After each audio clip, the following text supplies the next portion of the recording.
where it hurts. Governor Rauner's latest attack ad connects Democratic candidate J.B. Pritzker to former Governor Rod Blagojevich, and now it looks like Pritzker is firing back. WCIA3's Raquel Martin is live in Springfield. Raquel, this ad has a lot of people talking.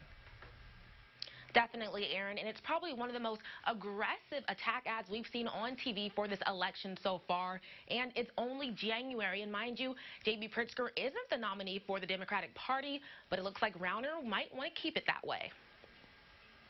I'd take that. Morally repugnant. I probably have to do it. I'd do it.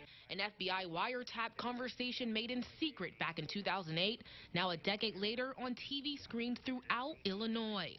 In terms of the substance, it's much to do about nothing. But again, you can kind of connect the dots. The tape was made long before Blagojevich was publicly ousted, but Kent Redfield says it's still sure to do some damage. The details are not really as important as this idea that Pritzker is dealing with Blagojevich, and we all know Blagojevich is dirty. And with no time wasted, Pritzker fired back. On TV attacking me. He'd rather play politics. He says the governor is trying to steer attention away from himself while at the center of a deadly Legionnaires outbreak in Quincy. But there's still a long road ahead, and judging by these latest ads, experts say things could get ugly.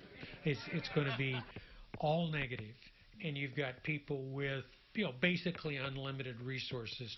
Some voters say this is the type of politics they dread. I don't know that they could get much worse without being morally repugnant. I really wish they would focus more on what they're going to do for us. But the primaries haven't even arrived, and there's still a field of candidates on the ballot.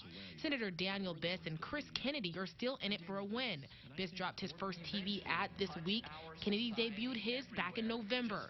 And Rauner still has his own opponent to beat out, Republican Representative Jeannie Ives. Still, Redfield says it's clear the governor is now focused on one target and wants him out. And the feuding continued today with some strong words from both sides. A Rauner spokesperson said, quote, just because Pritzker was lucky enough to avoid indictment, that doesn't mean he was morally right. And the Pritzker camp actually responded saying Bruce Rauner is getting desperate with no accomplishments to run on. For now, live in the Capitol Newsroom, Raquel Martin, WCIA3, your local news leader. All right, thank you, Raquel. Now, despite this wiretap commercial being released, Pritzker was still able to grab two more high-profile endorsements, one of them being the Illinois Association of Educators.